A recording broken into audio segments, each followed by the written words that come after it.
Hi, and welcome to the One Giant Leap podcast with me, Jeff Shrimpton. And this week I am joined by performance coach David Haimes. Say hi, David. Hi, Jeff. Thanks for inviting me today. Great to be on the podcast. Excellent. Thank you, David. And today we're here to talk about David's book, but not just in a cheesy way, just to sell copies, but to add loads of value by showing what's in it, how it can be applied for people and what the learnings are in it. So first of all, David, I'd love to know the background of your story and what got you to the point where you wrote that book and how it all came together. That's about 4 questions all in one, I think. No worries. So basically, I was business coaching with a load of clients. We had about 20 clients. Their teams were growing and they kept on asking me, hey, could you coach some of our key executives as well? So, and at the same time, I was meeting a load of other guys who were talented people. Actually, they were coming from the sports world, and they wanted to learn how to coach. So I thought, hang on, I can put these two guys together. So I generated a load of training material for them, and we did about 2 weeks worth of performance coaching training to turn these guys into coaches to coach the C-suite people of my clients. And at the end of that, these guys said, this is great, but how can I remember all this and refer to it? Could you write it all down? So you know me, I'm a high I, Jeff, like you. So writing things down is challenging. Nightmare. It's really challenging. But I had a go, and while I started writing it down, I thought, well, hang on, why don't I turn this into a book? So if I'm going to go through all the effort of writing it down, let's turn it into a book. So that's what we did. I got someone to help me put it into a book, put it out there, and tested it on a few people just to make sure it wasn't complete nonsense. But people came back and they really loved it. So we published it, and we're using it a lot now, both with clients and with coaches and with just people who want to improve themselves. Yeah, well, so when I looked at it, I just love the way that you package it together in the 3 simple areas, which we'll cover in a minute.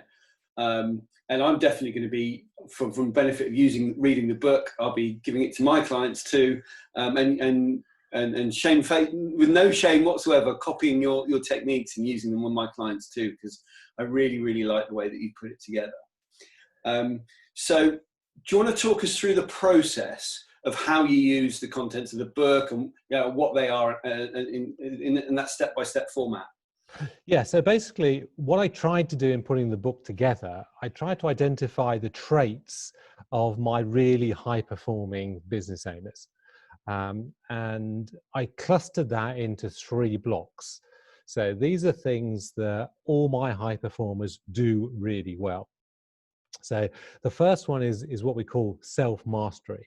So all my high performers really know how to, what I call, manage their thoughts. So they tell themselves stories and manage their thoughts to make sure their actions and behaviors are consistent with high performance. So you know as well as I do, managing your thoughts with all the distractions and emotions that go around is challenging. So if you can master that, the actual art of mastering your thoughts, then that's the first bit. So the first chapter is all about how do you manage your thoughts in a way that's consistent with performance.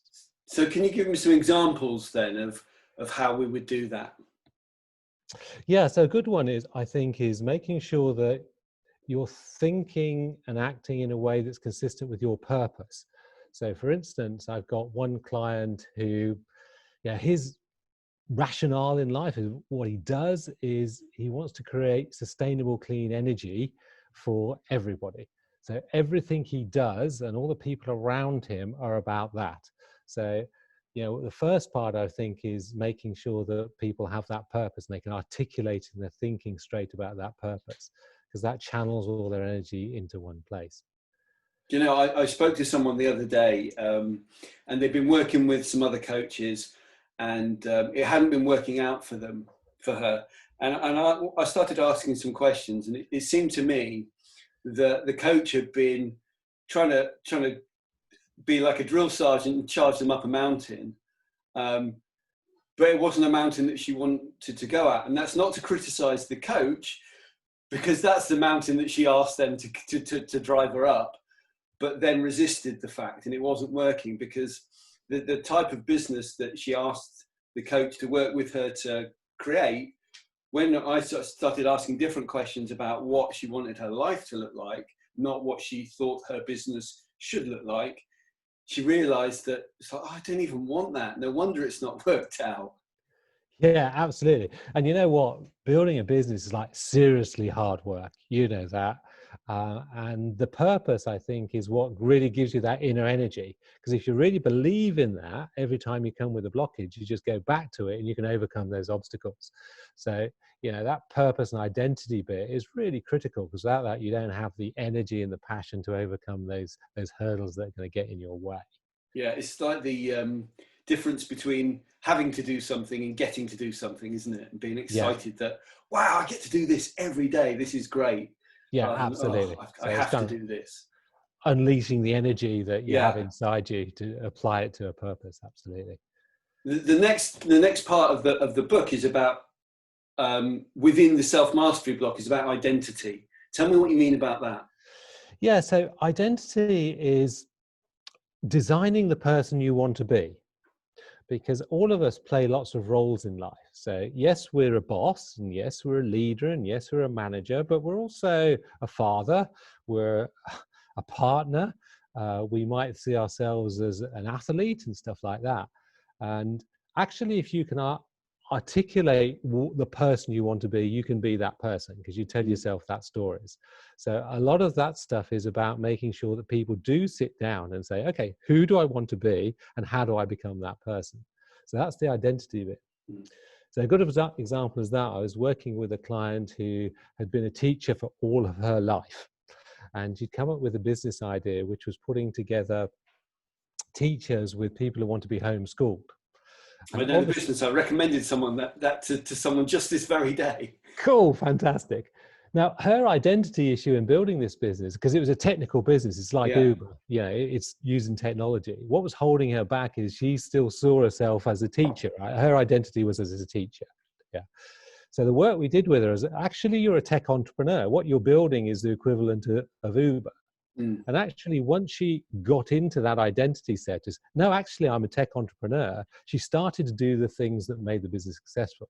Yeah. She learned about databases, she learned about IT, and she built this amazing piece of technology that allowed her to get to that place. Yeah. And that was entirely down to the identity shift. Not a teacher, I'm a tech entrepreneur. And that's the bit that allowed her to get to the next stage. Yeah, it's a bit like I work with a lot of people in the construction space, and generally speaking, they started at some point because they know how to build things. And the shift that they really need to have happen is they need to stop thinking about RSJs and oh God, I'm going to show my lack of technical knowledge here. I shouldn't have gone down this road of how to build things in their particular field. They're thinking about, you know, how that project's working, and they need to then make that shift into thinking, right, I'm now a business owner. I've got people, I've employed good people who know how to do that. My job is to manage them and be that shift from the tradesman, the expert in that thing. It's like being good at the business of business rather than business of building, isn't it? Yeah, absolutely. And it's probably the biggest challenges business owners have, actually, is making that mindset shift from the identity shift from A to B. So the third part of your self-mastery block is mindset, isn't it? So yeah, creating that mindset, winning mindset. Tell me how your take on that. Well, that is, so the guys who really perform well, they have this really what I call progressive mindset. So when things happen, and of course, business is about overcoming problems, about problem solving. So, you know, the more you get outside your comfort zone, the more problems you find.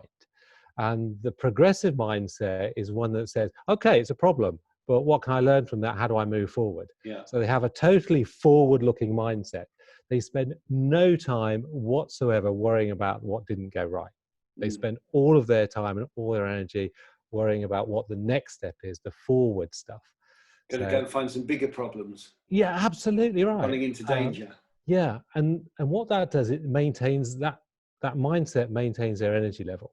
Yeah. They don't get dragged down by stuff that went wrong. For them, it's just another learning opportunity. And that is a really critical thing, because again, to build a successful business, you're going to make tons of mistakes, get into tons of problems, but if you can overcome them, then that's critical. And if So you're how would building a you help team, someone who sorry, made a mistake, or they've tried something new, it's gone horribly wrong, they've lost a ton of money? How would you stop them from going into themselves and blaming themselves, thinking they're an idiot, and wanting to give up? How would you get them to that next place? Help them see the way. well, I think you've got to paint a vision and say, okay, that has happened. There's nothing you can do about that. It's in the past. So do you want to spend any negative energy there, or do you want to think about what we could do next? Yeah. And once they've painted that picture of something that's exciting in front of them, then they can re-energize and get to that place. So it's all about painting the picture of what you can do, rather than worrying about the past, because you can't do anything about that. It's gone. It's gone. So don't worry about it. So I'm very hard on pushing my guys in that direction. I won't let them talk for more than about a nanosecond about what went wrong in the past. It's funny, sometimes I speak to clients early on in a relationship before we kind of iron this stuff out, and they go, "Oh, you're probably going to think I'm an idiot with that." I said, "Don't worry, I don't need to beat you up. You're doing a good enough job of that yourself." Yeah. And our job is to help them, like you say, be forward thinking. And the only time you go to the past is for the learnings, the lesson. Yeah, absolutely. And that's after you've done something about the problem. So the Yeah, timing is important. Do something about the problem, move forward. And yeah, then afterwards, when you've solved the problem, come back and think about what we learned about one yeah. another. The order of it's really important. Because there's a lot of information there, but we don't want the emotion. Exactly right. Yeah, Exactly right. great. Well, do you know, the second part of your 3 blocks is something that was probably a gap for me, which I'm really excited about working with people on. So the first group, as we said, was personal development, wasn't it? So that's what you call it? Yeah. Self-mastery, we call it, yeah. Which is Personal mastery, yeah. Yep. So the second block is connectivity. Now tell me what you mean by that. Well, obviously, if you're going to go and create something amazing, you can't do it by yourself. So people who get on and manage to attract amazing talent to them. People who are going to help them realize their purpose and their mission. And they learn how to do that. It's a learned art. So they go and find people, they're curious about people, and they attract amazing people around them. And yeah, that is a learned thing. You can learn to go and attract great people around them. And obviously that's really the key to a lot of success is just connect with the right people. I Yeah, lived it's in Spain. interesting, isn't it? Because the opposite of that is someone being really frustrated and going, "I can't believe that everybody that works for me is an idiot." Yeah, exactly. So, We go, "Okay." yeah, totally. And that's where the unfortunate phrase of "the fish stinks from the head down" is taken into play. So, what are the blocks for connectivity? How would we improve our connectivity? And I love the way that that a great entrepreneur will attract great people. So, what are the steps that we need to take for that? I think the first thing is to really understand yourself. So what are you Yeah, good at and how do you communicate? Because we're all different. Yeah. All of us have different communication styles. And connectivity is a lot about communication. It's connecting with other people and yeah, communicating them in a way they need to be communicated to. So first of all, you have to understand yourself. And we use disc profiling, you use disc profiling. yeah, And that gives people a really good fit on what they're good at yeah, and therefore what they're not good at, which gives them a clue about the type of people they need to surround themselves yeah, with. So that self-awareness is the first block. The second block, I think, is using those skills to be able to connect with other people that are not like you. So learn to communicate with people that's totally not like you, because you need them with you. Yeah. So, if you're the high great salesperson, you need the technician and the finance guy and the guy who loves numbers and all that type of stuff around them. But you're not naturally going to communicate those with those type of guys unless you learn how they like to be communicated to. So, people who really study that are able to collect all types of people around them rather than just the people that are like them. So that's the first two blocks. The Because you need to go to the place where they are, not expect them to come to the place where you are. 100%. That's exactly right. Go meet Exactly them right. go and talk to them in their house, not yours. 100%. Yeah. And that's a great skill. It's an amazing skill. And again, it can be learned. Absolutely can be learned. Absolutely.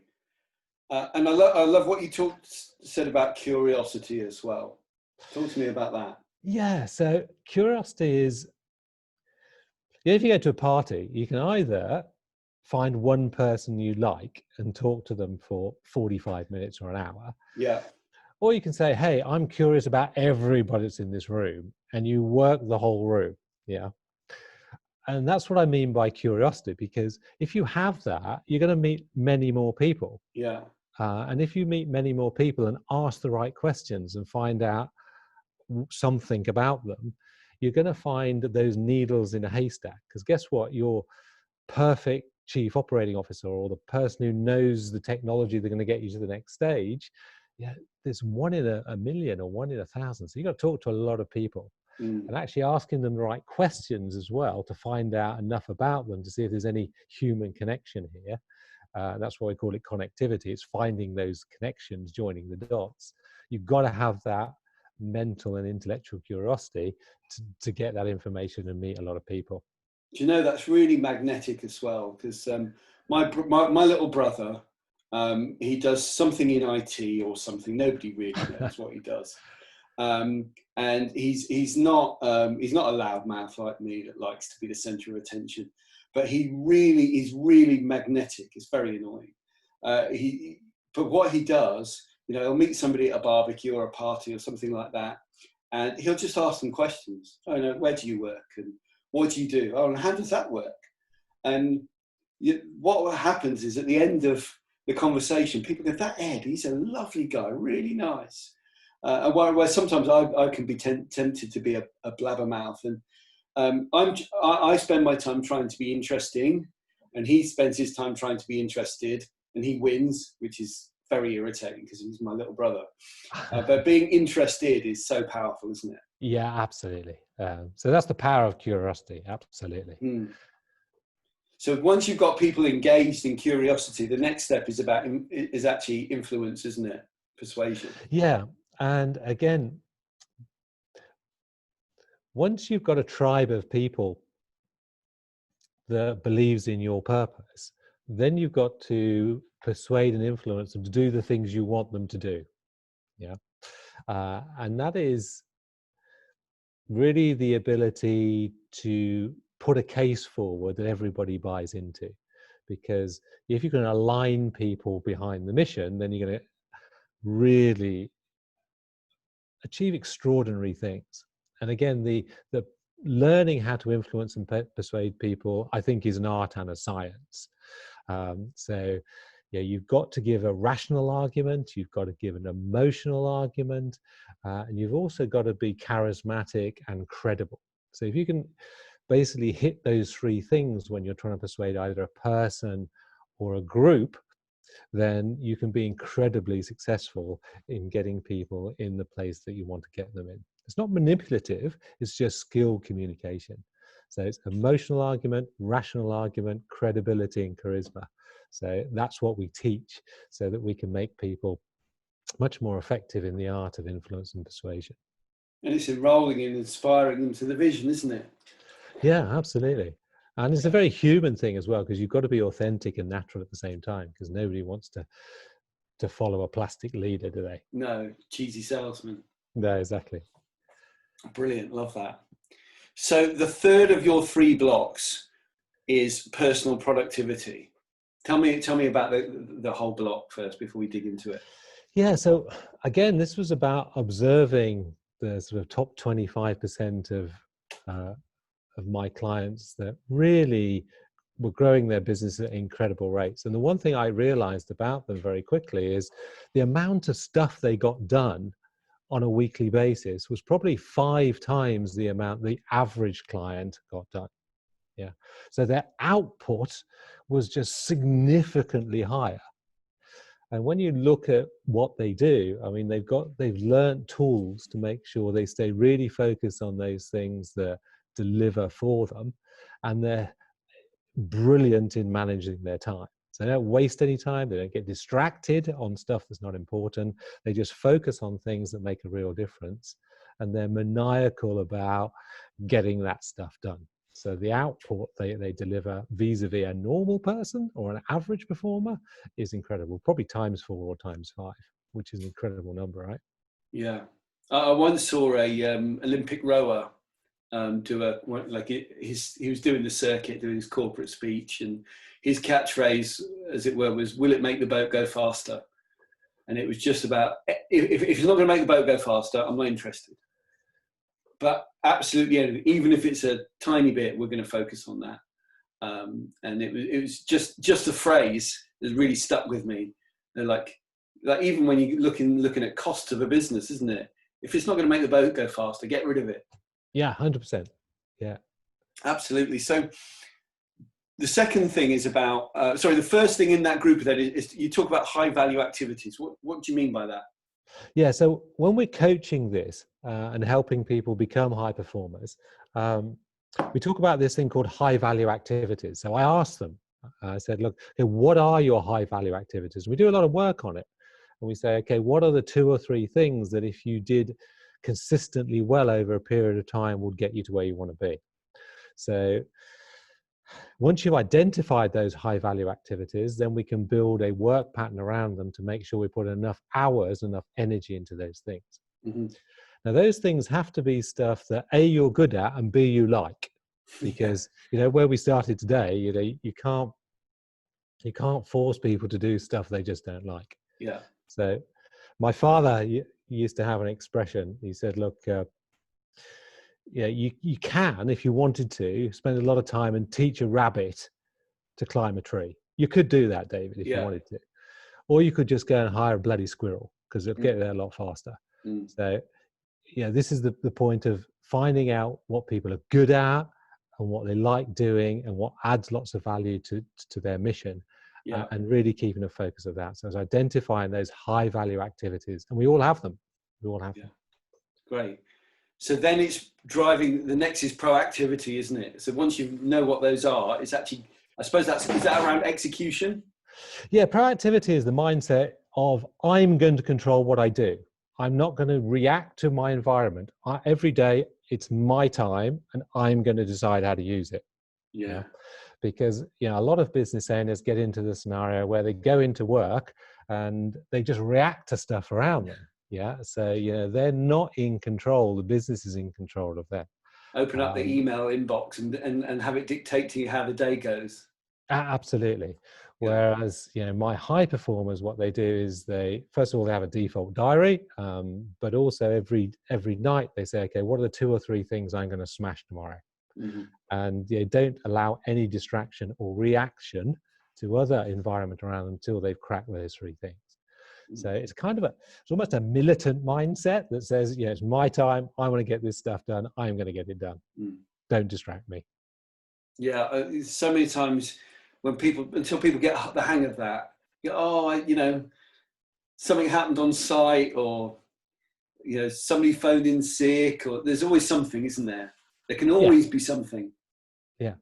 And again, if you link that back to the mindset piece, a lot of people use that reactive stuff as excuses too. Yeah. So it's backwards orientated stuff, not forward orientated stuff. So joining the dots together, being proactive is being progressive, forward looking, getting stuff done that is high value to you. Yeah, great. So in order to do that, you'll need number 3 out of this section in place, won't you? Discipline and habits. Absolutely. So it's not about just doing this stuff for a week or a month, because again, if you look at people who are average performers, they have spikes where a couple of months where they perform really well, and then they don't, and then it flattens out, and then they have another couple of months. Whereas the real high performers, they manage to perform week in, week out, month in, month out, year in, year out. And that requires discipline and habits, because when high performing becomes a habit, you don't have to try anymore. So stuff like the default diary, stuff like planning tomorrow, today, stuff around keeping yourself in good shape, which is really important for high performance as well. Building habits around your exercise routines, around your nutrition, all that type of stuff. All that sort of stuff allows you to perform consistently high over many years. So then you get the compound effect. You get a great year over another great year, an even better year over a great year, and suddenly you're running a very, very big business. So it's learning how to build the habits so you can perform fantastically, consistently over a long period of time. And if you haven't got that if you think you haven't got habits, that means that your habits are bad ones mostly. Yeah, that's probably a good conclusion. Absolutely. They're not the habits that you've chosen. Yeah, absolutely, absolutely. So the last part of that, then, you talk about staying in balance, and you kind of touched on that a second ago, but talk about the importance of that. Yeah, so staying in balance is about keeping yourself mentally and physically in shape. Yeah. So you're going to work, or you're going into your family life, and you want to perform. So the performance mindset is, I have to be physically and mentally in good shape to perform at that level. And again, you can manage that. So it's something you manage.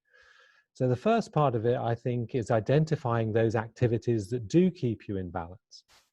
So some people like doing yoga, for instance, and some people like reading, and some people like hobbies or gardening, and whatever it is. So what I encourage people to do is identify those activities that keep you in a good place. Because if you don't do those activities week in, week out, mentally and emotionally, you get out of balance. Yeah. So the paradigm shift here is that you make those things the most important thing that you do first. So you don't go into life saying, well, look, I'll go to work, and if I get time, I'll do those things afterwards. You shift that paradigm and say, actually, those balance activities that keep me physically and mentally in good shape, that's the first thing I do. That's the priority. It's like sometimes people's personal life is just the crumbs left on the plate that the business leaves behind, isn't it? It's a great expression. Scraps, absolutely. Yeah. Absolutely. Whereas, people who really perform at a high level do exactly the opposite. Yeah. You'll never get to take a call at 7:30 if that's when they do their run. Yeah. They're going to do their run in 7:30. They'll be back at 8. They're not going to take a call at 7:30, because they know it's important for them to stay in great shape. It's part of their balance scenario. And also, if they're productive and proactive with the things that they're doing, they can get things done, so it doesn't bleed into that time. Yeah, absolutely. And of course, it increases their energy levels too. So their output goes up because their energy levels are much higher, because mentally they're physically in a good place. So all of these things, you've probably noticed, they all join together. And actually, the key thing here is you've got to do all three of these things. If you only do one of them, if you just do self-mastery without the connectivity and the personal productivity, you don't get there, and vice versa. So all these three things you've got to bring into harmony to make sure you do all three of them together. And is there something that joins them all up? Yeah, there is. And this is something that actually I haven't figured out how to teach yet. So Jeff, you could probably help me here. But there is what I call a golden thread that runs through all of this, which is what I call the courage of self-determination. So this is the sheer strength of mind to do the right thing. Do the thing that's consistent with your purpose, even though often it's the most difficult thing to do. Often it's the thing that people say, oh, don't do that, or are you sure you want to do that, or isn't that risky? So, and if you see really high performers, they say, no, that's the right thing to do. It's the most difficult thing to do, but it's the right thing to do. Let's do it. And obviously it has an element of emotional and physical and financial risk often. And as a coach, I found that I've got to be prepared to go there with my clients too. Because if you're not prepared to step outside of your comfort zone with your client, then how are they ever going to get there? So it's something I had to learn to do alongside my clients. But a lot of the clients take big risks, but without big risks, you don't get big returns. Yeah. In terms of something you can teach, isn't it just something that needs to be practiced? It's a muscle, isn't it? Yeah, you're probably right. Because if you practice it, running into danger. Yeah, if you practice and celebrate the wins big time, And also you rationalize the downside too. So often when we're on the verge of making these, I said, well, what's the best that can happen and what's the worst that can happen? And nearly all the time, the best that can happen is like times 10 on the worst that can happen. And once you rationalize that, you go into the melee or the game with a bit more confidence and self-determination. But sometimes it's a bit like driving in the fog, is you just can't see the end. You can't see that far ahead, but you can see enough in front of you that it's safe. You can see enough of the road just to keep moving forward. And to get used to that feeling of driving into the fog and not knowing how it's going to work out is part of that muscle, isn't it? It is. And again, it links back to the vision and purpose as well, because if you don't have that, you can't have the courage of self-determination. Yeah. Because you've got no compass in which to fire towards. So I think you do know how to teach it. I think you might have persuaded me that I do, actually. So thanks for asking me the question this morning, Jeff. That was really useful. But I played a mean trick on one of my clients the other day, and he's just about to do a round of funding for a disruptive. He wants to disrupt a market with a way of producing a certain item at a much lower price, which going into a down economy could give him a real competitive advantage. And he's going to have to go to people for money. I wanted to test his self-determination. So that in the next session, I had him talk it through again. And I said, I put my best acting face on and said, do you know what? I've thought about this since last time you mentioned it. I'm not sure it's a goer. I think you're going to do your money in. I think you might want to think along a different line. And they just said nothing for a bit. And I knew I was being mean because I'm his trusted advisor. And I could see this thing going through his head. It's like, crikey, he's not on my side, which is obviously not normally how I would behave.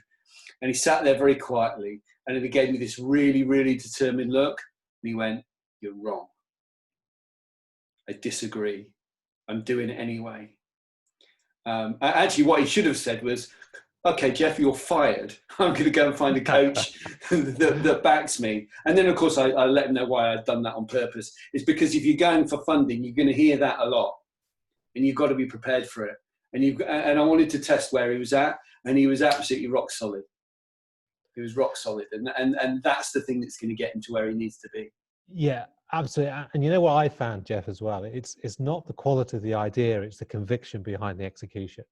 So sometimes, okay, the funding idea might not be a great one, but you know what? If he really believes it, he's going to execute with such conviction. And when he stands in front of those people, he's going to believe it so much that they're going to back him as a person rather than the idea. So, unless you can set your client up with that absolute conviction and belief that they can succeed, then they're never going to execute at the level that's going to work. So again, not the quality of the idea, but the quality of the conviction and belief. Yeah, I would say ideas are cheap. Execution is everything. Yeah, 100%. Yeah. We've all had $1 million or £1 million ideas, and we just let them drift on. We do. We didn't execute on them. And there's many people out there that have made money off things that are just bad ideas, but with courage and conviction. Yeah, absolutely. Case in point, for Christmas, one of my children got bought as a present the game Charades. And someone had paid 15 to 20 quid. Whoever bought my child this present isn't listening. They spent 15 quid on a game that we've been playing for free for generations as a family. And it just goes to show with the convictions and the balls, you can make money off anything, can't you? Absolutely. In some respect. Yeah. Obviously, you have the benefit of having a good idea, but the conviction is everything. So, cool. Last time I saw you present, I'm going to put you on the spot now. Last time I saw you present, you read a poem out. I did. And it was really, really inspiring. I'd love for you to read that now. Do you have it to hand? Let's see if I can find it, because I'd love to. I've already found it. I'm screen sharing it. Okay. Can you see it? I need to put my glasses on to see it, but just make it a little bit bigger. How do I do that? I hadn't planned to do this particularly. It just occurred to me a minute ago. And I thought, I'll put you under the spot because you were so eloquent in the way that you did it. And it'd be a fantastic way to finish this podcast. Can you read that? I can. The floor is yours. So what this is about, just to put some context, is I was trying to explain to people about what the courage of self-determination meant. And I read this poem, and it's by Mother Teresa. Now, I'm not a massively religious person, but it captured for me exactly what self-determination meant. And it's written on the walls of her home in Calcutta. And it's called Do It Anyway. So it goes a bit like this. People are often unreasonable, illogical, and self-centered. But forgive them anyway. If you are kind, people may accuse you of selfish, ulterior motives. But be kind anyway. If you're successful, you'll win some false friends and some true enemies. But succeed anyway. If you're honest and frank, people may cheat you. But be honest and frank anyway. And what you spend years building, someone could destroy overnight. But build it anyway. If you find serenity and happiness, they will be jealous. But be happy anyway. The good you will do today, people will often forget tomorrow. But do good anyway. Give the world the best you have. And it may never be enough. But give the best you've got anyway. There you go. David, I think that's the most inspiring and best end to a podcast I've ever done. Thank you so much for your time today. Anybody listening, David Haimes' book is called Smash It. It's available on Amazon. Anywhere else? No, just Amazon. Thank you so much for your time today. It's been really great talking to you. Thanks, Jeff. Bye, everyone.